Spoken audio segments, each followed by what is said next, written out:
Mock set है, UP police constable, GD और सभी परीक्षाओं के लिए बहुत उपयोगी है, तो इसको बहुत अच्छे तरीके से पढ़े आप लोग। सवाल में क्या बोला गया यहाँ पर, इस बात का ध्यान रखें। क्वेश्चन में कहा गया है 25% का, यहाँ पर देखिए प्याज की कीमत में 25% की वृद्धि से महिला 200 रुपए में 5 किलो कम प्याज खरीद पाती है, तो प्रति किलो प्याज की जो बढ़ी हुई कीमत है वो कितनी होगी। यहाँ पर कीमत बढ़ गई, समझिए यहाँ पर, तो कीमत बढ़ गई तो वो क्या करेगी, अब कम प्याज खरीदेगी। तो इसमें बोला गया है यहाँ पर कि बढ़ी हुई कीमत यानी इंक्रीज प्राइस हमारा कितना है। बहुत ही सिंपल है यहाँ पर। सबसे पहले आप देखिए 25% का जो फ्रैक्शन वैल्यू होता है 1/4 होता है, तो अगर हम प्राइस की बात करेंगे तो प्राइस हमारा 4 से कितना हो जाएगा, 5 हो जाएगा। क्वांटिटी की बात करेंगे, क्वांटिटी हमारा इसका उल्टा 5 से 4 हो जाएगा, यानी क्वांटिटी में कमी कितने की हुई, 1 यूनिट की। और क्वेश्चन में बताया गया है कितना कम हुआ है, तो बोलेंगे 5 किलो, यानी 1 यूनिट का मान कितना है, तो 5 किलो। और अगर 1 यूनिट का मान 5 किलो है तो 5 यूनिट का मान कितना हो जाएगा, 25 किलो हो जाएगा। और यहाँ पर 4 का मतलब कितना हो जाएगा, 20 किलो हो जाएगा। यानी पहले हम कितना खरीदते थे, 25 किलो, अब हम कितना खरीद रहे हैं मेरे भाई, 20 किलो। तो पहला तो हमारा ये सवाल बन जाता है। दूसरा इन्होंने बोला है प्रति किलो प्याज की बढ़ी हुई कीमत कितनी है, यानी यहाँ पर ये रेट हमसे पूछा गया है। तो जब भी रेट अगर आपको निकालना हो, यानी नया वाला रेट निकालना हो, तो कितना रुपया का आप सामान खरीदे थे, तो बोलेंगे सर हम 200 रुपए का सामान खरीदे थे। और कितना किलो खरीदे थे, तो 20 किलो खरीदे थे,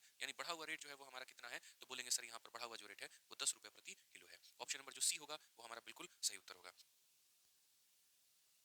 आइए चलिए सेकंड यहाँ पर बात करते हैं और सेकंड क्वेश्चन देखते हैं क्या बोला गया है। कहा गया किसी खिलौने का अंकित मूल्य 2100 रुपए है और इस पर सेल के दौरान दो छूट दिया गया 20% का और 15% का, तो इसका विक्रय मूल्य जो होगा वो यहाँ पर हमारा कितना होगा। मतलब आप कोई सामान कितने का खरीद रहे हो, तो 2100 रुपए का, और इसके ऊपर में 2 डिस्काउंट हो गया, 20% का डिस्काउंट हो गया, तो ये बिकेगा 80/100 में, या ऐसे कह सकते हो 100 का सामान था, 20 के डिस्काउंट के बाद 80 में बिका, और 15% का डिस्काउंट मतलब 100 रुपए का सामान था, बिकेगा कितने में, 85 में। आप यहाँ पर 2 जीरो से दोनों को खत्म करो, इससे आप इसे खत्म करो, 5 से काटोगे 7 बार में, 5 से 17 बार में, 5 से काटा 2 बार में, और ये हमारा 4 बार में। यूनिट डिजिट सबके अलग अलग हैं, तो क्या अंक से सॉल्व कर लीजिए। 7 इंटू 4 28 का 8, 8 इंटू मेरे भाई 1 8 आएगा। Option number B for Baahubali, यही हमारा उत्तर है। तो क्या अंकों के माध्यम से सवाल को सॉल्व करते हैं सबसे बढ़िया रहता। कभी भी परीक्षा में इस बात को ध्यान रखिएगा, आंख नाक कान सब कुछ खुला रहना चाहिए। जितना नजर क्वेश्चन के ऊपर में है उतना ही नजर ऑप्शन के ऊपर में भी होना चाहिए। भीड़ का हिस्सा नहीं बनने देंगे आपको, इस बात का ध्यान रखिएगा, ठीक है।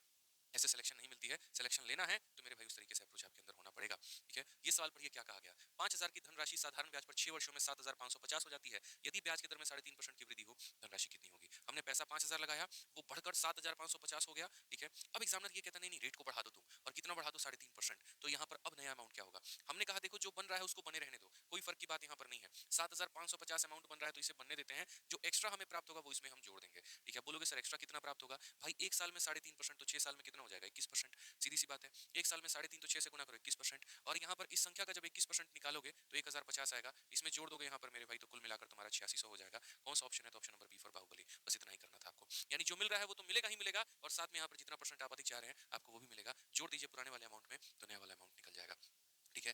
आइए चलिए क्वेश्चन नंबर 4 की तरफ चलते हैं और यहाँ पर देखते हैं क्या बोला गया है।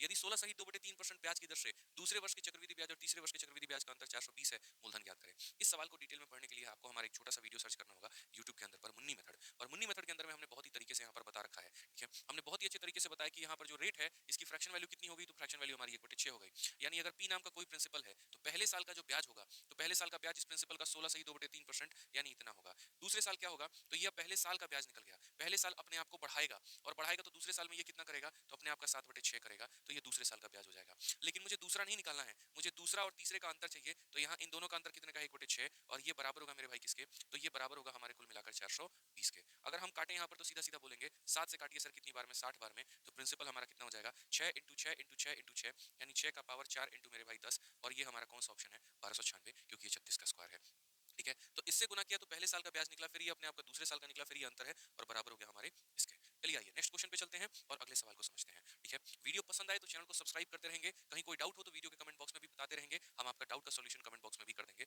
ठीक है। आइए चलिए क्वेश्चन नंबर 5 देखिए क्या बोला गया। राम और श्याम की उम्र का सापेक्ष अनुपात 4 और 5 है। अगर हम बात करें यहाँ पर तो राम और श्याम का उम्र का अनुपात कितना है, 4 अनुपात मेरे भाई 5 है। 6 वर्षों के बाद में उनकी उम्र का अनुपात 6 और 7 का हो जाता है, तो उनकी उम्र के बीच का अंतर कितना होगा। बहुआ सवाल यार, ये कितने वर्षों के बाद में हुआ है, 6 वर्षों के बाद में हुआ है, ये भी कोई सवाल है, ये बताओ। मैंने एज में हमेशा एक बात सिखाया कि लोगों के गैप को बराबर करते हैं। यहाँ पर गैप देखो कितने का है, 1 यूनिट, और यहाँ पर गैप कितने का है, 1 यूनिट, बराबर है, टेंशन नहीं है। अब यहाँ पर क्या बोलोगे, बोलोगे 5 से 7 आने में कितना समय लगा, तो 2 यूनिट, और 2 यूनिट का मान हमारा कितना है, 6 साल। 2 यूनिट का मान मेरे भाई 3 साल, तो 1 यूनिट का मान कितना हो जाएगा, 3 साल। 2 का मान 6 साल, 1 का मान 3 साल, गैप कितने का है, तो गैप यहाँ पर है 1 यूनिट का, और 1 यूनिट का मतलब कितना हो जाएगा, 3 साल। कौन सा ऑप्शन है, option number B for Baahubali. Postman, texting की इस दुनिया में चिट्ठी तो दूर लोग लिखना ही छोड़ रहे हैं। Oh my God. ठीक है, चलिए आइए आगे बढ़ते हैं, क्वेश्चन नंबर 6 की तरफ चलते हैं। पढ़िए जरा 6 नंबर सवाल, पार्टनरशिप का क्या कहा है। मैंने कहा था ना कि पार्टनरशिप बहुत इंपॉर्टेंट टॉपिक हो जाता है, जितना रेशियो से सवाल नहीं आते ना उससे पार्टनरशिप से ज्यादा आते हैं। अब देखिए यूपी कांस्टेबल का ये सवाल है, क्या बोला गया है जरा पढ़िए। कहा गया है कि सोहेल ने 2250 रुपए में कारोबार आरंभ किया और जबकि त्रिशाला 3 महीने के बाद कुछ राशि निवेश की।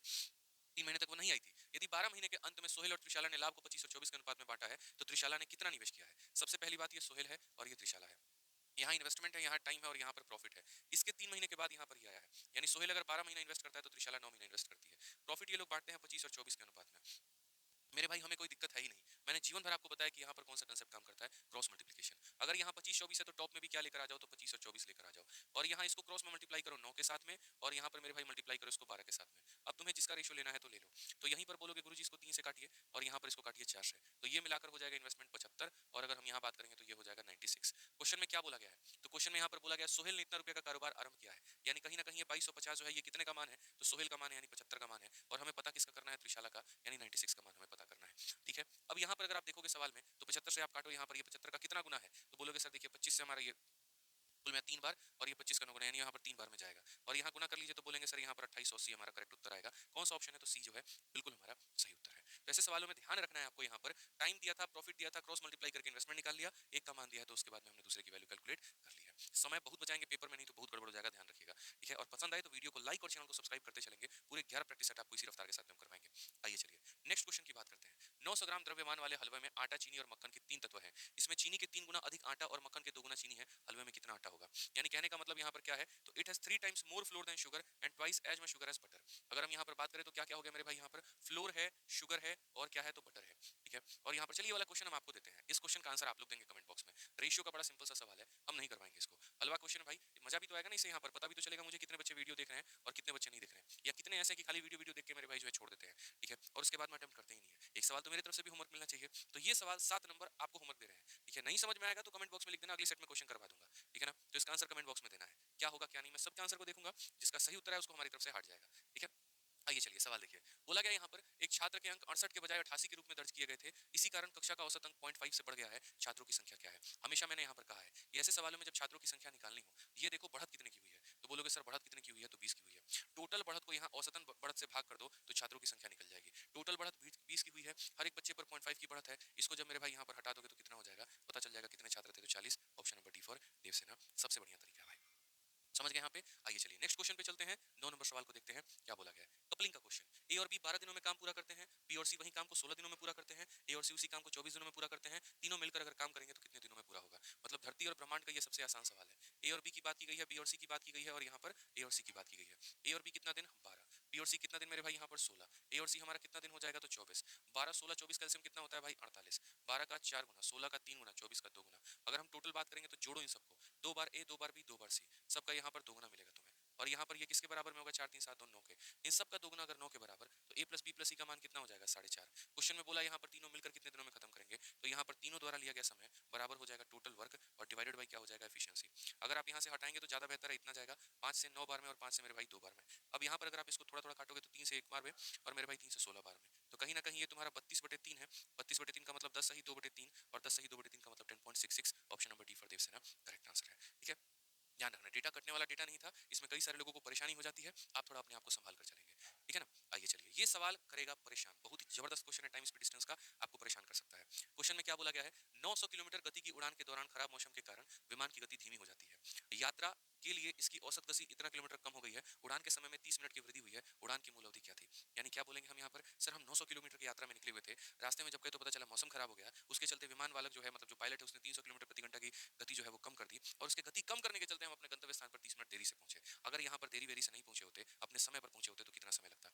जब भी आपका स्पीड में चेंज हो और उसके चलते टाइम में चेंज हो जाए, हमने आपके लिए एक बड़ा जबरदस्त फॉर्मूला दिया था, और वो हमने यहाँ पर ये दे रखा है कि डिस्टेंस बराबर हो जाएगा यहाँ पर S1 इंटू मेरे भाई हो जाएगा S2, और डिवाइडेड बाई क्या हो जाएगा, S1 माइनस S2, और यहाँ पर इंटू हो जाएगा मेरे भाई डिफरेंस ऑफ टाइम। हमेशा मैंने आपको जीवन में ये बात आपको बता रखा है, हमेशा मैंने आपको ये बात बता रखा है, ध्यान रखिएगा इस बात को लेकर। तो आप यहाँ पर कैसे करेंगे, तो आप यहाँ पर बोलेंगे सर मान लेते हैं पहले उसकी x की स्पीड थी, उसके बाद में यहाँ पर उसने 300 किलोमीटर की कमी कर दी, तो वो हमारा हो गया x माइनस 300। ठीक है, स्पीड का डिफरेंस हमारा कितने का है, 300 का है, और समय का डिफरेंस हमारा कितना है, 30 मिनट है, उस मिनट को घंटे में बदलोगे तो तुम्हारा 30/60 हो जाएगा, और ये बराबर है हमारे डिस्टेंस कितने के, तो बोलोगे गुरुजी 900 के। बड़ी मजेदार चीज आपको बताएंगे इसको हल करने का, जो कि दुनिया नहीं कर पाती है। अभी देख लीजिए यहाँ पे 30 से अगर आप काटेंगे तो मेरे भाई 2 बार में, अब यहाँ पर देखिए ये 900 को आप रहने दीजिए ऐसे ही। ठीक ठीक है। यहाँ 2 इंटू 3 हमारा कितना लेकर आएंगे, तो 600 लेकर आएंगे, और ये बराबर होगा x इंटू एक्स माइनस 300। अब लोग पता है क्या सोचते हैं, यार ये क्वाड्रेटिक इक्वेशन है, कैसे बनाएंगे, बाप रे हमसे तो होगा नहीं। अरे मूर्खो यार, एक बात बताओ, सिंपल वैल्यू उठा लो ना, x की जगह पर 900 ले लो, तो यहाँ पर 900 में से 300 करने में 600 आएगा, लो वेरीफाई हो गया यार। और बताओ ना, अगर x की जगह पर 900 लेते हो ना भाई, तो बताओ यहाँ 900 में से 300 जाने पे 600 आ रहा है, सेटिस्फाइड, यानी स्पीड तुम्हारी कितनी निकल के आ गई, 900। तो भाई अगर आपकी स्पीड यहाँ पर 900 निकल कर आ चुकी है, तो क्वेश्चन में आपसे क्या बोला गया है कि अगर वह गंतव्य स्थान पर अपने वास्तविक स्पीड से जाए तो यहाँ पर ओरिजिनल टाइम कितना लगेगा, यानी टाइम बराबर क्या हो जाएगा, डिस्टेंस, और अपॉन में कितना हो जाएगा, स्पीड। तो मेरे भाई कितना लगेगा, 1 घंटा, यानी नॉर्मल स्पीड उसकी नॉर्मल जो टाइम थी वो कितनी थी, 1 घंटा। क्लियर हो गया भाई। आइए चलिए 10 नंबर के बाद 11 नंबर सवाल, छोटू मोटू प्यारा सा एचसीएफ एलसीएम के ऊपर में क्या बोला गया, जरा सवाल में पढ़िए। एक संख्या को 3003 से गुना किया गया और उसके बाद उसे 7 11 13 के लघुत्तम समावर्तक द्वारा विभाजित किया गया और फिर स्वयं से विभाजित किया गया, परिणाम ज्ञात करें। ठीक है, बोला गया नंबर इज मल्टीप्लाइड बाय 3003। मान लीजिए 3003 है, उसको मल्टीप्लाई किया गया एक नंबर से, तो a number is multiplied by 3003 and then divided by LCM of 7 11 and 13। 7 11 13 का एलसीएम कितना होता है पता है, बोलोगे गुरुजी हाँ 1001 होता है, तो यहाँ पर उसको डिवाइड किया 1001 से। फिर उसके बाद में बोला गया and then divided by itself, और उसके बाद में यहाँ पर जो है खुद से डिवाइड किया गया, फाइंड द रिजल्ट। फिर उसके बाद में यहाँ पर क्या किया गया, तो मेरे भाई यहाँ पर इसको डिवाइड कर दिया गया, मल्टीप्लाई किया गया, फिर इसे डिवाइड किया गया, फिर जो रिजल्टेंट आई से कर दिया गया। कहने का मतलब इसका कोई औचित्य नहीं, सीधा सीधा उत्तर हमारा कितना आएगा, 3 आएगा। बात खत्म, ऑप्शन नंबर सी का होना प्यार है। ठीक है, कोई नंबर को खुद से मल्टीप्लाई करते हो फिर खुद से भाग कर देते हो, इसका मतलब वो नंबर फालतू का था। अल्टीमेटली यहाँ पर क्या करना था, इसको 1001 के साथ भाग करना था, उत्तर तुम्हारा कितना था, 3 आता। ठीक है, मैं आपको आप ही से मल्टीप्लाई करूँ और आप ही से डिवाइड कर दूं, इसका मतलब क्या हुआ, कुछ नहीं। मैं आप में 2 जोड़ूं और 2 घटा दूं, इसका मतलब क्या हुआ, कुछ नहीं। तो ये बात का ध्यान रखना था। ठीक है, आइए चलिए यहाँ पर क्वेश्चन में क्या कहा गया है, दो संख्याओं का लघुत्तम समावर्तक एवं महत्तम समावर्तक कितना और इतना है, उनमें से एक संख्या 2142 है, दूसरी बताएं। कॉमन सेंस की बात है, फॉर्मूला हम लोग सभी जानते हैं, एलसीएम इनटू यहाँ पर एचसीएफ जो होता है वो बराबर होता है पहली संख्या इनटू दूसरी संख्या। आप ये बताइए लघुत्तम समावर्तक हमारा कितना है, तो बोलेंगे सर ये हमारा लघुत्तम समावर्तक है। महत्तम समावर्तक कितना है, इतना है। पहली संख्या कितनी है मेरे भाई, तो 2142 है, दूसरी का पता लगाएं। अगर आप यहाँ पर देखोगे तो ये जो 2142 है हमारा, जब आप इसको काटोगे तो 2142 मेरे भाई इसको काट रहा होगा पूरी तरीके से, और ये 7 का मल्टीपल हो जाएगा। एक ही ऑप्शन ऐसा है जो आपका यहाँ पर 7 का मल्टीपल है, वो 1120। अब बोलोगे नहीं मानते हैं सर, भाई काट के देख लो यहाँ पर, जब तुम 2142 इसको काटने जाओगे तो ये तुम्हारा कितनी बार में कटेगा, ये तुम्हारा 8 बार में, 33 3 8 का 3 11 16 और 117 80 बार में कट गया। 7 आया कि नहीं आया, 7 से यहाँ पर देख लो, ऐसे भी कह लो सर 14 8 112 हो गया, यहाँ पर 120 हमारा आ जाएगा, ये दूसरी संख्या। तो पहले भी बाई ऑप्शन जा सकते थे, बाकी आप ऐसे भी जा सकते हो 8 बार में काटने के बाद में। ठीक है, बड़ा सवाल नहीं था, फॉर्मूला के ऊपर में था, थोड़ी बड़ी डिजिट से, बस यहाँ पर ये परेशानी है। इस सवाल में थोड़ा सा करेक्शन कर लीजिए, आप लोग अभी मत सॉल्व करिएगा वीडियो रोक के, यहाँ पर थोड़ा सा करेक्शन हुआ है और ये हम करेक्शन आप लोगों के लिए कर देते हैं, नहीं तो पता चले कि आप यहाँ पर, लेकिन आपके लिए गड़बड़ी हम नहीं होने देंगे। यहाँ पर ये होल स्क्वायर किया गया है मेरे भाई, आप यहाँ पर इसको सॉल्व करिए। अब आप यहाँ पर देखिए मेरे भाई, यहाँ पर पूरा लंबा चौड़ा इक्वेशन है, अब आप इसमें पूरा जान लगा देंगे, मेरे को पता है यहाँ पर। ठीक है, पूरा एफर्ट लगा देंगे यहाँ पर कि हाँ सर हम जो है इसके अंदर में सॉल्व करेंगे, सब कुछ करेंगे, ठीक है बहुत बढ़िया बात है। बट यहाँ पर एट द एंड में देखो यहाँ पर क्या किया गया, तो यहाँ पर मेरे भाई होल स्क्वायर किया गया, यानी जो भी रिजल्ट आएगा ना, जो भी रिजल्ट आएगा ना मेरे भाई, उसका क्या किया जाना है, होल स्क्वायर किया जाना है। तो यहाँ पर कौन सा ऑप्शन मेरे भाई होल स्क्वायर है, तो 15376 है। बोलोगे कैसे पता हमको होल स्क्वायर है कि नहीं, भाई साहब दुनिया की जितनी भी संख्या होल स्क्वायर होती है ना, उनका डिजिटल सम 1 4 7 और 9 होता है। आप एक बार सबका डिजिटल सम निकाल के देख लो। आप यहाँ पर बोलोगे सर देखिए यहाँ पर डिजिटल सम 7 और 2 9 खत्म, 6 1 7 7 5 12, 12 को जोड़ोगे तो कितना आएगा, 3 आएगा मेरे भाई। ठीक है, आप यहाँ पर देखो 7 और 1 8 और 1 9 खत्म, 6 5 11 को जोड़ोगे तो जो आएगा। ठीक है, आप यहाँ पर जोड़ लो 5 और 4 9 खत्म, 7 6 13 13 1 14, 14 को जोड़ोगे तो कितना आएगा, 5 आएगा। आप यहाँ देख लो मेरे भाई 6 और 3 9 खत्म, 7 5 12 और 1 13 को जोड़ोगे 4 आएगा। मैंने क्या कहा था, दुनिया के जितने परफेक्ट स्क्वायर होते हैं डिजिटल सम 1 4 7 9 आता है, कौन सा है, ऑप्शन नंबर सी है। काहे माथा लगाने का इसमें बताओ। ठीक है, अंदर क्या आया क्या निकला क्या नहीं निकला क्या फर्क पड़ता है भाई, होल स्क्वायर है, डिजिटल सम 1 4 7 9 होना चाहिए, एक ही ऑप्शन का है, बस उसी के आधार पर टिक करो, बात खत्म।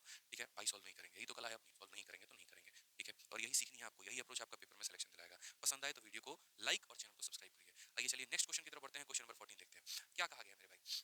तो यहाँ पर इस सवाल में देखिए क्वेश्चन में सिंप्लीफिकेशन में यहाँ पर बोला गया है कि सर यहाँ 42 को 2 से भाग किया गया है और ये लंबा चौड़ा है, तो भाई देखो यहाँ डिवाइड है, बीच में एक और ऑपरेटर प्लस है, फिर मल्टीप्लाई है, फिर डिवाइड है, ऐसे करके। तो 42 को 2 से डिवाइड करोगे 21 आएगा, उसके बाद में यहाँ पर 3m हो जाएगा, उसके बाद में मेरे भाई -2 हो जाएगा, प्लस हमारा 3 बराबर हो जाएगा हमारे किसके, 28 के। अगर हम यहाँ पर देखेंगे 3 में से 2 गया तो 1, 1 और 1 21 22 हो गए, 22 उधर जाके घटाएगा तो 6 हो गया, 3m का मान मेरे भाई 6, तो यहाँ पर जो है m की अगर हम वैल्यू बात करें तो कितना हो जाएगा, तो कौन सा ऑप्शन है, तो सी आंसर है। छोटे मोटे सवाल थे, पॉकेट रॉकेट थे। अभी आपको सारे सवाल पता है क्या लग रहे होंगे, आसान लग रहे होंगे, क्यों, क्योंकि मेरी रफ्तार बड़ी है। ठीक है, लेकिन मैं इतना कहता हूँ कि अगर इस रफ्तार के साथ शायद आप करते शुरू में तो 2 3 सवाल तो मिस्टेक हो जाते और वही मिस्टेक आपका रिजेक्शन में बदल देते।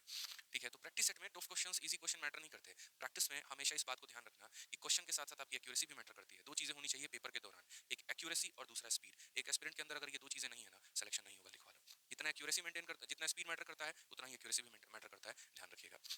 आइए चलिए छोटे मोटे सवाल एक और देखिए हमारा यहाँ पर बोला गया 10 सेंटीमीटर त्रिज्या वाले गोला को पिघलाया जाता है, उससे 10 सेंटीमीटर ऊंचा वाला शंकु बनाया जाता है, शंकु का व्यास ज्ञात करें। यानी गोला है कितने का है, तो बोलोगे सर ये 10 सेंटीमीटर का गोला है, इससे पिघला करके क्या बनाया गया है, तो यहाँ शंकु बनाया गया है, और ये कितने का है, 10 का। Sphere of radius 10 is melted and made into a cone of height हमारा 10। अच्छा, कोन की हाइट हमारी कितनी दी गई है, तो हाइट हमारी 10 दी गई है। तो क्वेश्चन में क्या बोला गया, डायमीटर पूछा गया, किसका डायमीटर कितना होगा। बढ़िया बात है भाई, डायमीटर बता देंगे, कोई दिक्कत नहीं है। तो इसको मेल्ट करके ये बनाए हो, तो यानी इसकी वॉल्यूम कितनी होगी, तो 4/3 पाई इंटू यहाँ पर कितना होगा r का क्यूब, और बराबर हो जाएगा किसके, तो बोलोगे sir 1/3 into pi into r square और इंटू कितना हो जाएगा h हो जाएगा, 4/3 पाई r क्यूब बराबर 1/3 पाई r स्क्वायर h। यहाँ पे आप यहाँ पर पाई/3 से पाई/3 को खत्म करो भाई, 10 से तुम अपने यहाँ पर एक पावर को खत्म करो, 2 रहेगा, ठीक है। अब उसके बाद में देखो यहाँ पर ये 2 का स्क्वायर, ये 10 का स्क्वायर, यानी यहाँ पर हो जाएगा मेरे भाई 20 का स्क्वायर, और ये बराबर होगा रेडियस के, तो रेडियस का मान 20, और रेडियस का मान 20 तो डायमीटर का मान कितना होगा, 40 होगा। बस ऐसे ही सॉल्व करना था, ठीक है। तो यूपी कांस्टेबल के इस तरीके से कुछ सवाल आपके आ सकते हैं आपके परीक्षा में या जीडी में, आपको इन सवालों के ऊपर में जो है मेरे भाई, ठीक है, फोकस करना है। साथ में आपको कमेंट बॉक्स में ये भी बताना है कि इस प्रैक्टिस सेट को सॉल्व करते वक्त में अगर आप खुद से सॉल्व कर रहे हैं तो कितना समय लग रहा है। कोई और चेंजेस की आवश्यकता है तो वो भी कमेंट बॉक्स में बताइए।